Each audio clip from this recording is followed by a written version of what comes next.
welcome to the Doctrine Deep Dive. Every successful organization, whether it's a huge corporation or a small team, really has to keep evolving, right? But there's this constant threat, almost like an invisible barrier, lurking in meetings and planning sessions that just seems ready to shut down brilliant new ideas before they even get off the ground. That's exactly right. And today we're really diving into how you can fight back against that. We want to equip you, our listeners, with specific roles, specific strategies you can use to defeat that tendency towards negativity and really build a culture that embraces change. Yeah, our mission today is basically to give you a framework, maybe even a shortcut, to speed up innovation. And we're doing that by digging deep into some really foundational material for this deep dive. We've got extensive excerpts from the book, The 10 Faces of Innovation, IDEO Strategies for Defeating the Devil's Advocate. That's by Tom Kelly and Jonathan Lippman. And we're also pulling from the accompanying Class 2 slides. And this couldn't be more vital, really. The source material actually points to The Economist, the British publication. They called innovation the single most important ingredient in any modern economy. And what we see happening at that huge national level, well, it's mirrored right inside our organizations. If you're standing still, you're actually falling behind. Absolutely. And it's crucial, as the sources really hammer home, that we're not just talking about, new gadgets or products anymore. Real success, sustainable success, needs what they call 360 degrees of innovation. That means transforming the whole culture, services, how you operate, how you communicate internally, even just how team members work together. It's a fundamental shift in mindset. Mm-hmm. So before we can even introduce these 10 heroic personas, these roles designed to champion change, we really have to clearly identify the villain they're up against. And that villain is the devil's advocate. Okay, let's unpack that role for a second, because it's so common, isn't it? Someone says, hey, let me just play devil's advocate for a minute. And it sounds reasonable, but it's actually this rhetorical trick that gives them permission to just shoot down a fragile new idea without really taking any personal responsibility for the negativity. It is. It's the ultimate negative persona. The book calls it the innovation killer. The devil's advocate, they're conditioned to only see the downside. They demand perfection right out of the gate. They're looking for problems, the worst-case scenarios, the potential disasters.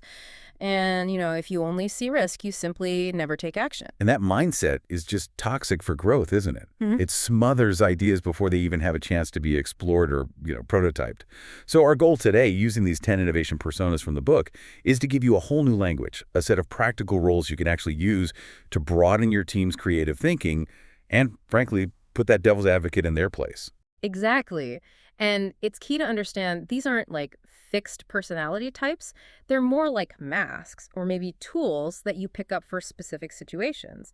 So if someone starts shutting down an idea, someone else on the team, empowered by knowing these rules, can step in and say, hold on, let's try thinking like an experimenter here. How could we test this quickly and cheaply? Or, let me put on my anthropologist hat because I've actually seen customers struggling with this exact problem. These roles provide that shortcut to building a more positive, adaptive culture. That's a perfect setup. So let's start with the first group of personas. These are the ones focused on gathering new knowledge, finding fresh insights, testing those initial ideas. We call these the learning personas.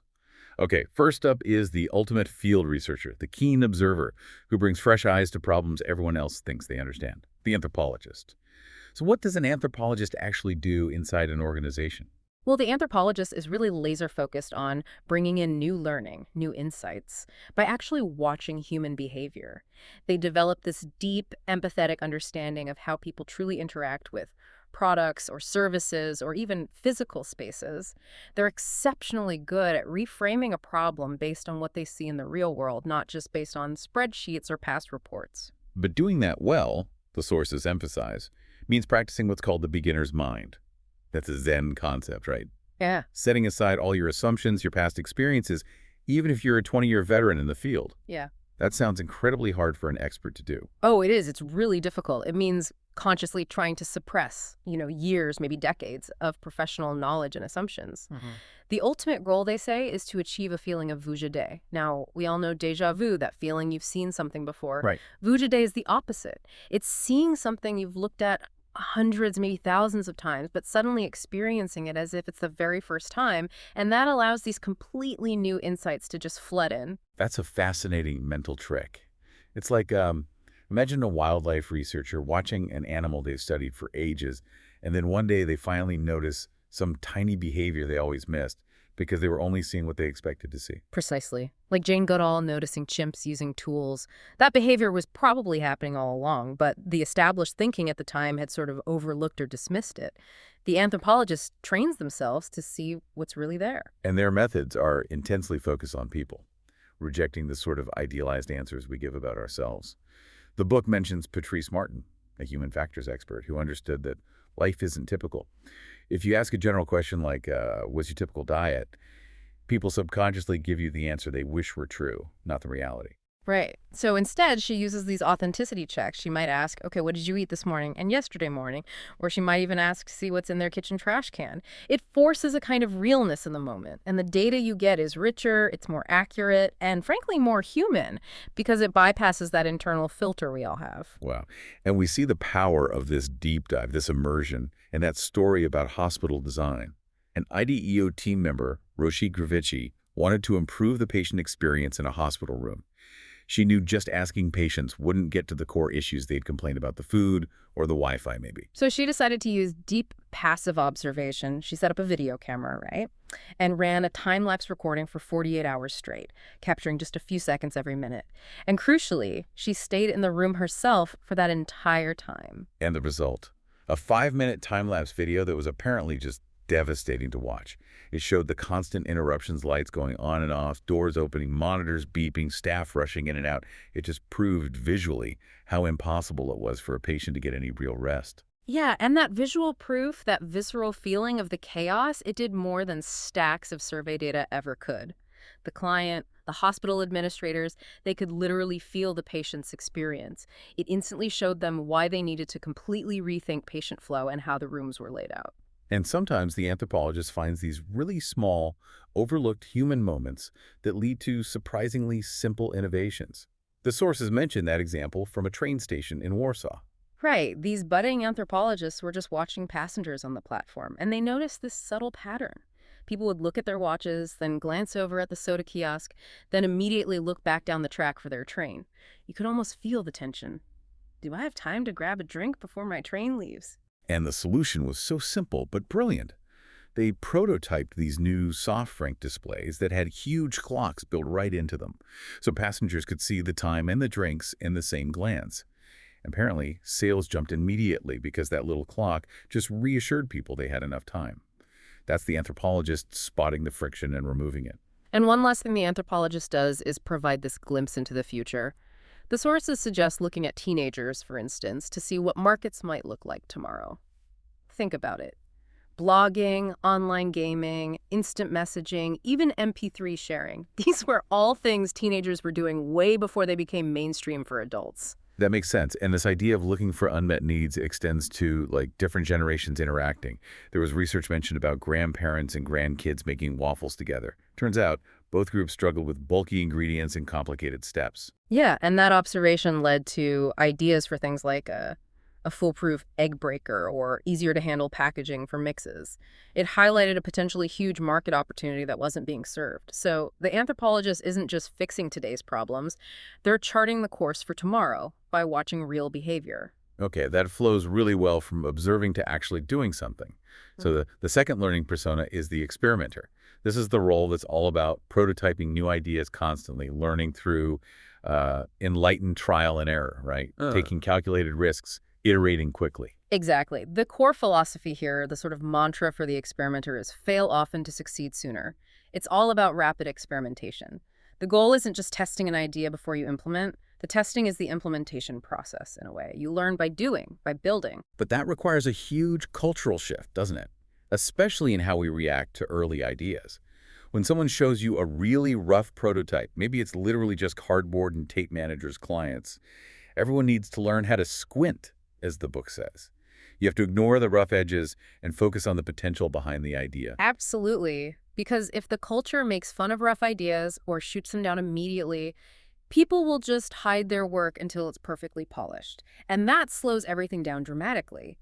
By making it okay, even expected, to show rough early work, you dramatically increase the number of ideas being explored and how fast you can weed out the bad ones. The sources have some pretty radical examples of this, like the team trying to improve the experience of having a baby in a hospital, focusing on that handover from the maternity ward to the postpartum floor, which can be really chaotic. Right. They use what they called extreme prototyping. An IDEO team member actually pretended to be the husband, holding a plastic doll wrapped in a blanket, while a pregnant member of the client's team was wheeled out on a gurney. Wait, seriously? A plastic doll? That sounds almost, well, kind of silly for such a serious situation.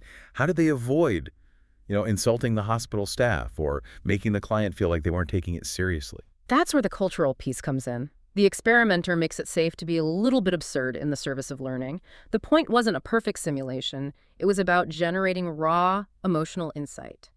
The team literally felt the disconnect between the departments, the sudden shift in environment, how vulnerable a new mother might feel. Apparently, the postpartum nurse didn't even realize it was a doll until she wondered why the patient still had her pants on during a quick check. Wow, okay, that raw moment. The nurse missing a key detail because of the rush. That's probably worth more than any chart or graph. It forced the client team to really feel the separation within their own hospital. Exactly. Experimenters also use psychological prototyping, like using rituals to change behavior. There's the story of the Cal State Fullerton baseball team. They had this history of being, well, not great, losing record, until their sports psychologist, Ken Ravizza, introduced a simple prop, a little mini toy toilet. Toy. But what was the ritual? It was designed to stop players from dwelling on mistakes. After striking out or making an error, the player would come back to the dugout and literally mime flushing the mistake away in the toy toilet. It was a symbolic act of just letting it go and moving on. And the results were apparently incredible. They basically flushed away their losing streak, went on this amazing run, and ended up winning the national championship. It just shows how rituals, even seemingly silly ones, can fundamentally shift mindset and ultimately performance. And the last technique here is about presenting multiple options.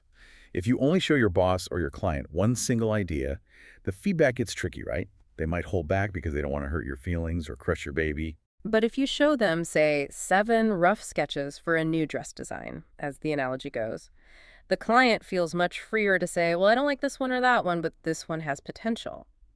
Presenting multiple prototypes shifts the conversation away from you personally and focuses squarely on the merits of the ideas themselves.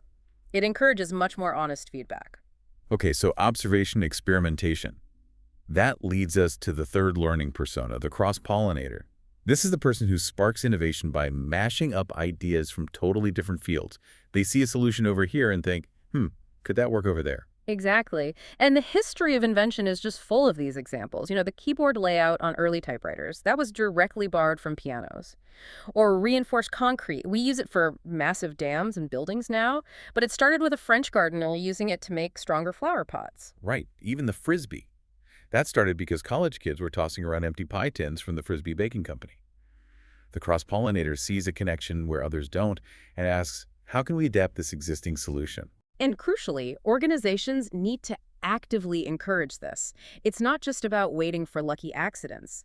The sources talk about 7 secret ingredients for fostering cross-pollination. Things like creating physical spaces where people from different departments actually bump into each other, like project rooms where engineers and designers might overhear each other's conversations. Precisely. And also things like hosting a regular know-how speaker series, bringing in people to talk about wildly different topics, maybe synthetic biology one week, urban planning the next. It just injects fresh outside thinking constantly. Seeking out diverse projects helps too. And this applies even in really resource-constrained environments, like the story of Muhammad Ba'aba in Nigeria.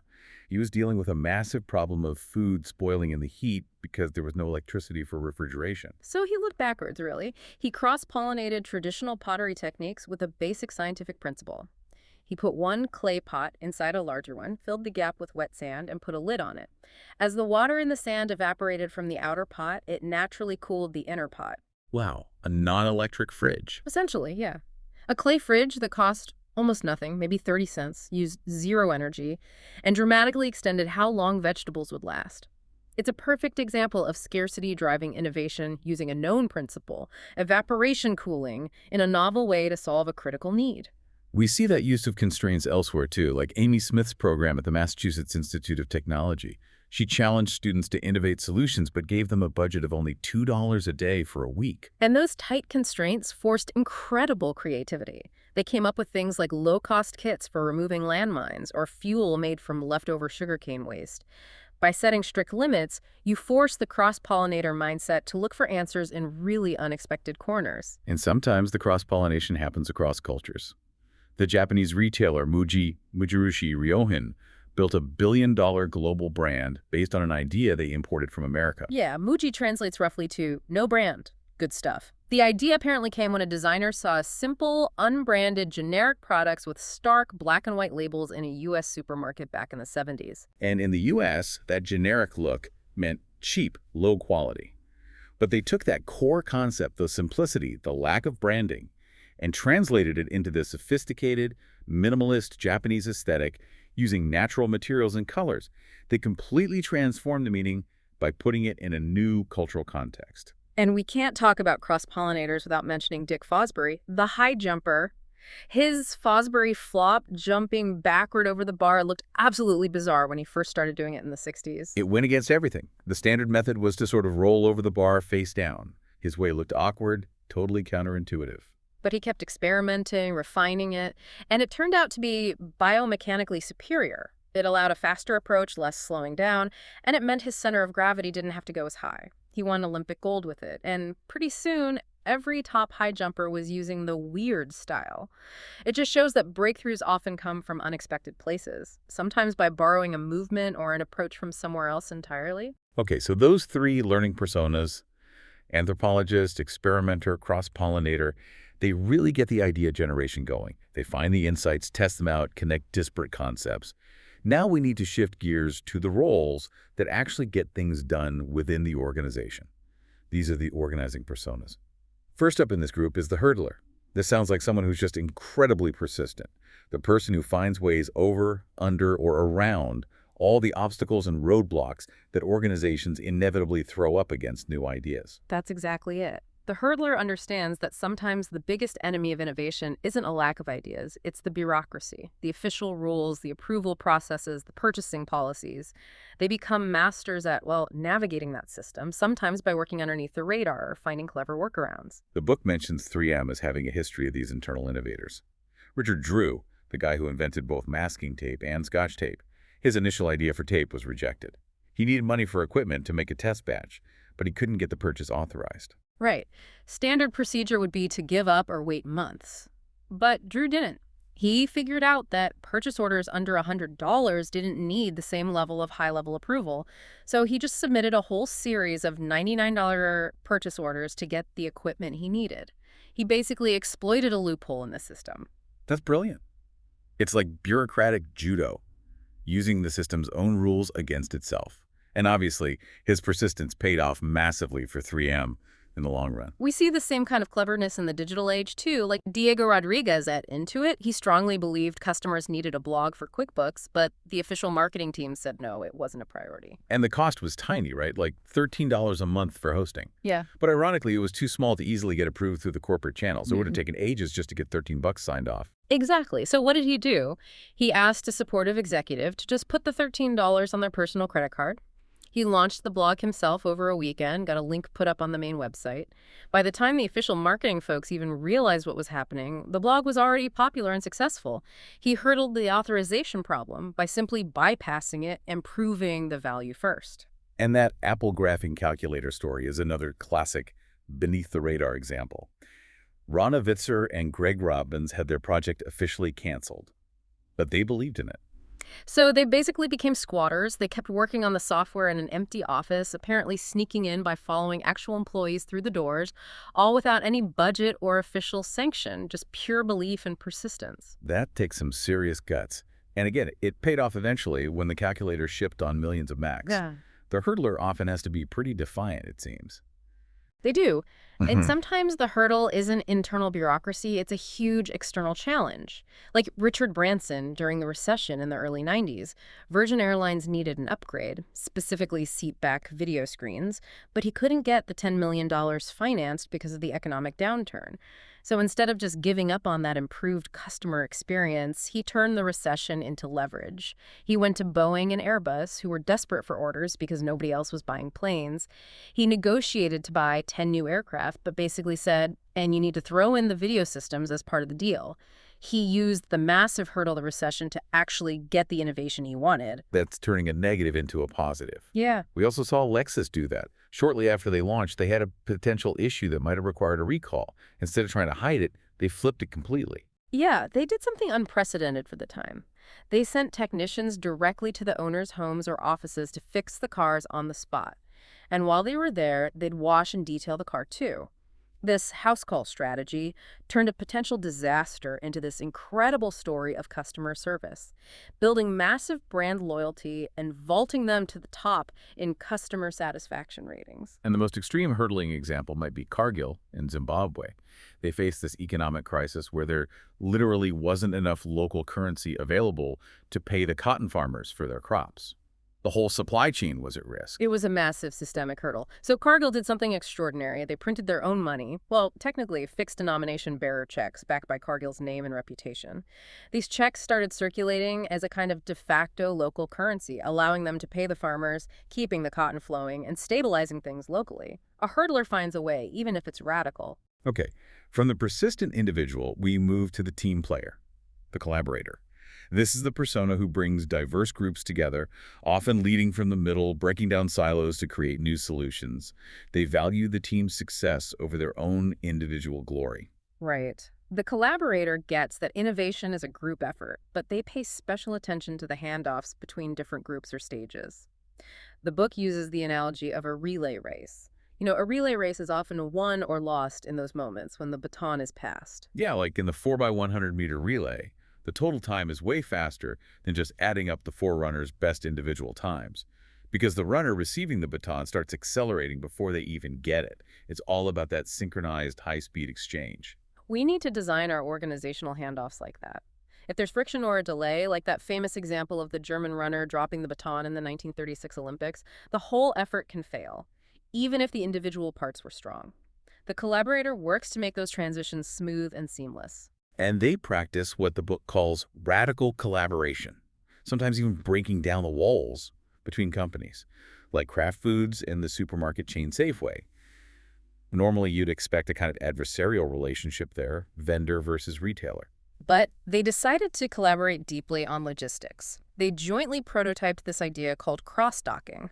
Instead of Kraft delivering pallets of, say, Capri Sun juice drinks to a big Safeway warehouse where they'd sit for a while, the Kraft truck would pull up to the Safeway loading dock, and the products would be immediately transferred across the dock onto Safeway delivery trucks heading straight to the stores. So they completely eliminated the warehousing step for those products. Exactly. It saved both companies a ton of money on storage and handling. And the result for one Capri Sun promotion was a 167% increase in revenue, purely because they cut out the waste through collaboration. That collaborative spirit can be built into the organization's structure too, like Whole Foods Market. They operate with these small, empowered teams within each store, maybe 8 people per team. And here's the key. Each team hires its own members. A new person is on trial for about a month, and then the existing team has to vote, needing a 2/3 majority for that person to stay. That creates this incredible sense of shared ownership and responsibility. Wow. The team hires its own people. And they also have that rule about executive pay, right? No executive can make more than, 14 times the salary of the lowest paid employee, and everyone can see what everyone else makes. That's right. That transparency and the team-based structure fosters this environment where collaboration feels natural because everyone feels collectively responsible for the store's success. And collaborators are also good at handling internal politics, especially dealing with skeptics. There's the story of Maura Shea working on a hospital project. She kept running into resistance from this one influential but very skeptical doctor referred to as Dr. X. So instead of trying to argue him down or go around him, she used a kind of corporate jujitsu. She invited him to shadow her team. She actively asked for his opinions, his criticisms, his ideas. She brought him inside the process. And by listening to him and involving him, she didn't just neutralize his opposition, she actually turned him into one of the project's biggest champions. He started advocating for the changes with the passion of someone who felt ownership. That's leading from the middle, turning resistance into momentum by making the skeptic part of the solution. Okay, the final organizing persona is the director. This is the role that's about assembling the right talent, sparking their creativity, securing the resources, and really setting the overall strategic direction for innovation efforts. They're the ones who answer the tough questions. How are we funding this? Who's working on it? What space do they get? What are the rewards? Directors often have to create the right conditions for creativity, sometimes using unconventional methods. Yeah. Like Ivy Ross at Mattel. She pulled together this special ad hoc team called Platypus. Yeah, she took top designers off their regular jobs for 12 weeks. She immersed them in intense prototyping, but also mixed in deliberately fun activities, like having them shoot foam rockets at each other. She created this protected, high-energy bubble designed specifically to spark new ideas. And it worked, right? That first Platypus team came up with the Ello toy line, which was a huge hit, making over $100 million in its first year. The director set the stage, provided the focus and the fun, and creativity flourished. Directors also need to be smart about where they focus their efforts, targeting the right part of a big problem to get early wins and build momentum. Brazil's approach to genome research is a great example from the book. Instead of trying to tackle the massive, complex human genome right away, which would have been incredibly expensive and probably failed, they started smaller. They focused first on sequencing the genome of a relatively simple bacterium that was damaging their crucial orange crops. Right. It was a manageable challenge, but economically important. By succeeding there first, they built up their skills, their confidence, and their international reputation in DNA sequencing. Then they were ready to move on to more complex things, like coffee beans. That smart initial targeting by the director allowed them to leverage their investment and gain momentum. And directors also need to recognize and encourage initiative, even when it breaks the rules a bit. Like Pascal Sobel, who was just a junior engineer at IDEO, fresh out of college. He thought IDEO should be working with a car company, Daimler Chrysler. So instead of writing a memo or asking his boss for permission, which could take forever, he just used his lunch break and his German language skills to walk into their nearby research center. He struck up a conversation and managed to get a meeting scheduled. His boss didn't even know until Pascal came back and said, basically, hey, I set up a meeting with Daimler-Benz. That kind of bold initiative, completely bypassing formal channels, actually landed IDEO significant projects. A good director doesn't punish that. They see the value and protect that kind of entrepreneurial spirit. Okay, so those first 6 personas, the learning and organizing ones, they get the idea researched, tested, and pushed through the internal hurdles. Now we get to the final 4 roles, the building personas. These are focused on how the innovation is actually designed, delivered, supported, and importantly, communicated to the outside world so that people actually adopt it. First of the building personas, the experience architect. This role sounds like it's about more than just function. It's about designing how something feels to use, connecting with customer needs on a deeper level, maybe simplifying things or making them more enjoyable. Exactly. Their main job is to find what the book calls trigger points. These are often small changes, but they fundamentally transform the customer's experience.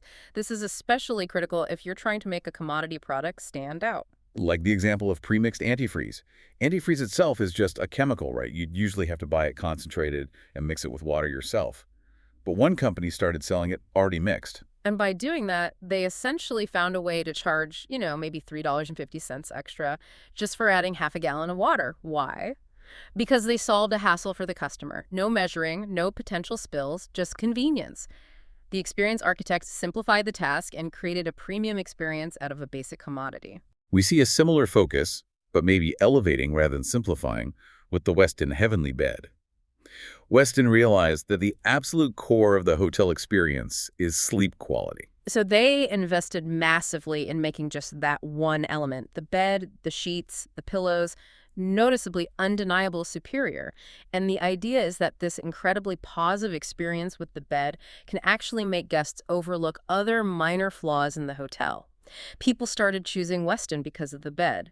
That's focusing on one powerful trigger point to define the whole brand experience. Experience architects also map out the entire customer journey, looking for pain points, like David Kravitz, who founded organ recovery systems after his father's transplant experience. He and his team looked at the whole journey a donor kidney takes. Traditionally, it was packed in ice in basically a picnic cooler, which is, pretty low-tech and has lots of variability in temperature. Right, doesn't sound ideal for a life-saving organ. Not at all. So they developed the LifePort device. It's a machine that gently pumps a cold, nourishing solution through the kidney during transport, constantly monitoring its condition.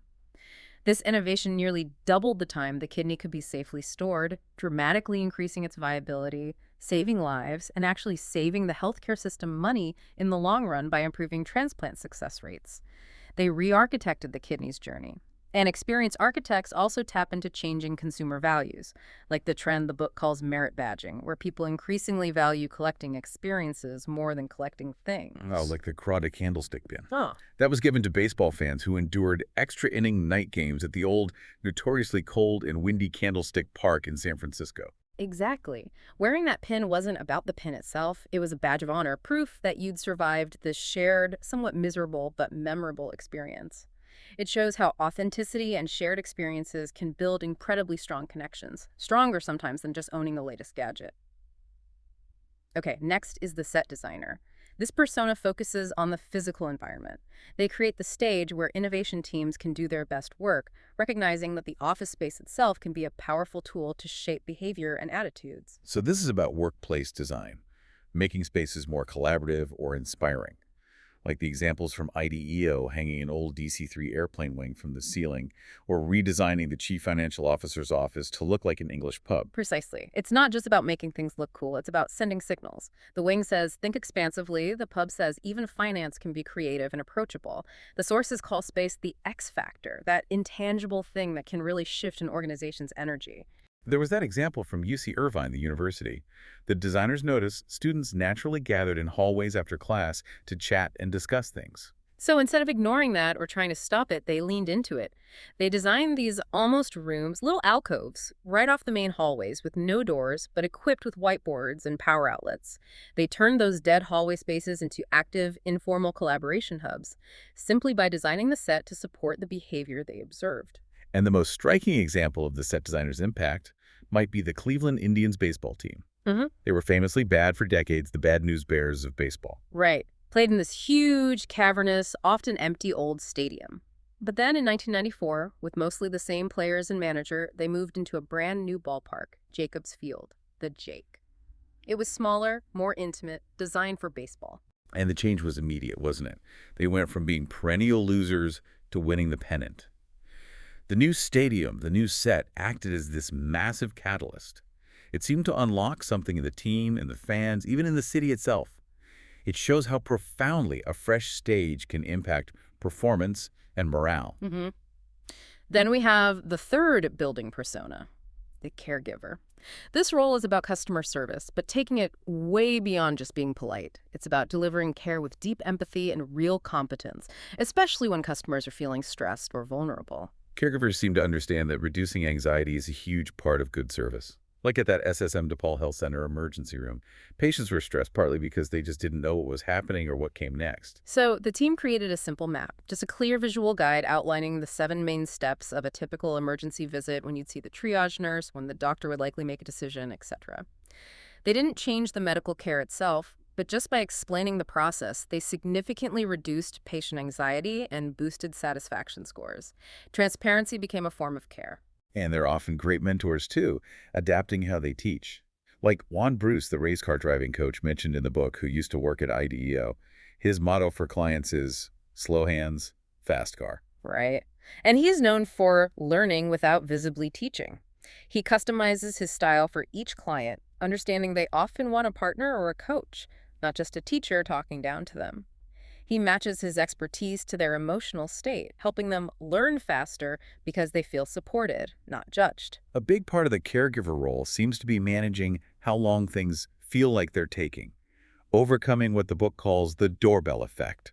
That awkward pause after you ring a doorbell, wondering if anyone's home, that uncertainty makes the wait feel much longer. Exactly. And think about how Netflix solved this with their old DVD by mail service. When you mailed a dispatch, you didn't just wait in silence. You got an email. We got your movie, then another. We're processing your next one. Then your next movie has shipped. Ah, so you always knew exactly where things stood. No anxious waiting or wondering. The communication was the service that eliminated the doorbell effect. Precisely. And Bank of America tested this too. Their innovation team used branches in Atlanta as a kind of lab. They found that people's perception of waiting time really starts to spike after about 3 minutes. Their solution: install engaging video monitors in the waiting areas. It didn't make the line move faster, but it made the wait feel shorter, which led to higher satisfaction and even increased revenue. Okay, that brings us to the final persona, the storyteller. This role focuses on communication, building morale internally and awareness externally through powerful narratives. Stories that connect with human values or highlight key cultural traits. Stories are the storyteller's main tool, because stories persuade emotionally in a way that facts and figures often can't. Think about powerful legends, like the story of Hachiko, the dog in Japan who supposedly waited at the train station every day for 10 years for his owner who had passed away. That story isn't just about a dog. It resonates because it taps into deep feelings about loyalty, faithfulness, duty. Organizations need their own stories like that, stories that embody their values. The sources list 7 reasons why storytelling is so vital.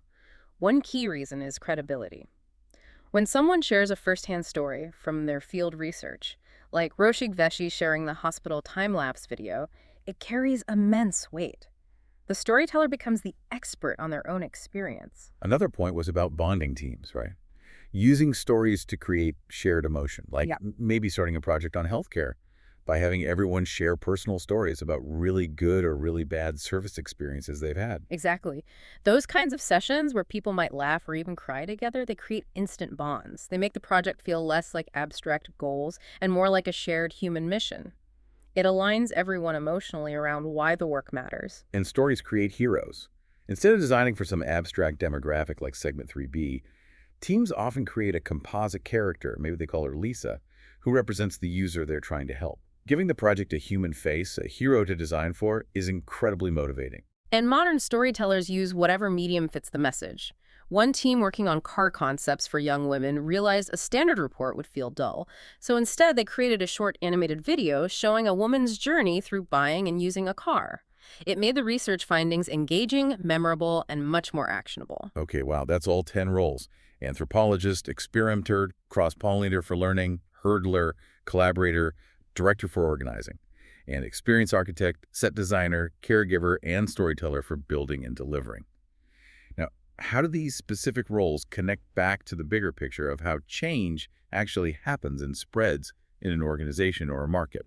Yeah, this is where it gets really interesting, connecting these practical IDEO roles back to the classic theory of diffusion of innovation, largely developed by Everett Rogers. Rogers defined innovation basically as a new idea or practice that gets communicated through certain channels over time among the members of a social system. Okay, and the key insight from Rogers wasn't just that ideas spread, but that how they spread depends on the characteristics of the innovation itself, right?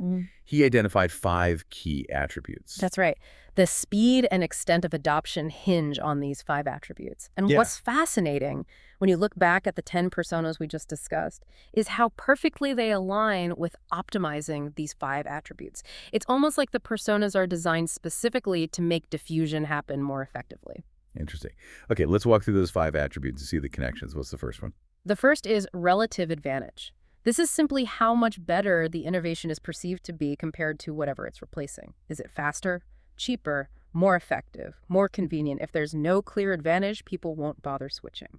And which persona really focuses on delivering that clear, tangible advantage, often against internal resistance? It sounds like a hurdler. Exactly. The hurdler, like Richard Drew fighting to get that first batch of Scotch tape made, is relentlessly focused on proving the new idea is superior, overcoming obstacles to demonstrate its value. They deliver the proof needed for people to see the relative advantage. Okay, attribute number 2. Compatibility. This is about how well the innovation fits with people's existing values, their past experiences, and their current needs. If adopting the innovation requires a massive shift in beliefs or behavior, it's going to face resistance. It needs to feel somewhat familiar or aligned. And the persona who ensures this fit, who makes the innovation feel human-centered and aligned with user needs, is the caregiver. Think about the emergency room map. It didn't change the medical process, but it made the experience compatible with the patient's need for understanding and reduced anxiety. The caregiver smooths the integration. Makes sense. Third attribute. Complexity. This is pretty straightforward. How difficult is the innovation perceived to be to understand and use? Simpler innovations diffuse much faster. And whose job is it to reduce complexity, to simplify the user experience? That's the experience architect. They're the ones turning complex tasks like mixing antifreeze into simple, hassle-free experiences. They attack complexity head-on. Okay, fourth attribute. Trialability. Can people try the innovation out on a limited basis before fully committing? Think test drives for cars or free software trials. People want to dip their toe in the water. This is the absolute heartland of the experimenter. Their entire focus on rapid prototyping, on making it cheap and easy to test ideas, directly maximizes trialability. They make it low risk for both internal teams and potential external adopters to try something new. Right, and the final attribute. Observability. This is how visible the results or benefits of the innovation are to others. If people can easily see their neighbors or colleagues or competitors successfully using the innovation and benefiting from it, they're much more likely to adopt it themselves. Success needs to be seen. And making that success visible, communicating the benefits in a compelling way, that's the job of the storyteller. They craft the narratives, share the successes, maybe create the case studies or the videos that ensure the positive results are observable by the wider social system. Wow, okay, so the 10 personas really map directly onto the 5 factors that drive adoption. That's a powerful connection. It means if you're facing resistance to a new idea in your organization, you can actually use this framework diagnostically. Like if people aren't trying it, maybe you need more experimenter focus to improve trialability. If they don't see the benefit, maybe you need a storyteller. Precisely. The personas aren't just abstract roles. They are concrete ways to address the specific attributes needed for successful diffusion, whether you're trying to reach the early adopters or eventually even the laggards. They help ensure the innovation itself is designed and communicated in a way that encourages adoption. This whole deep dive really underscores that innovation isn't some mystical process or the domain of a lone genius. It really is a team sport. It requires being flexible, being intentional, and knowing when to put on which of these 10 masks to tackle the different challenges from initial observation right through to market adoption. Absolutely. And remember, these are roles, they're tools, not personality types set in stone. You might naturally be more of a cross-pollinator, but the next project might require you to consciously step into the caregiver role or maybe even play the hurdler for a specific obstacle. It's about expanding your repertoire. So as you think about the material from the 10 Faces of Innovation and our discussion today, here's something to chew on. We talked about the devil's advocate thriving on negativity. So what's the hurdle in your own organization? That obstacle, that process, that way things are that everyone just accepts, even though it's inefficient or frustrating. And thinking about the learning personas, the anthropologist, experimenter, cross-pollinator, which one could you consciously embody tomorrow, just for a day, to look at that accepted hurdle with completely fresh eyes and maybe, just maybe, start figuring out a way past it?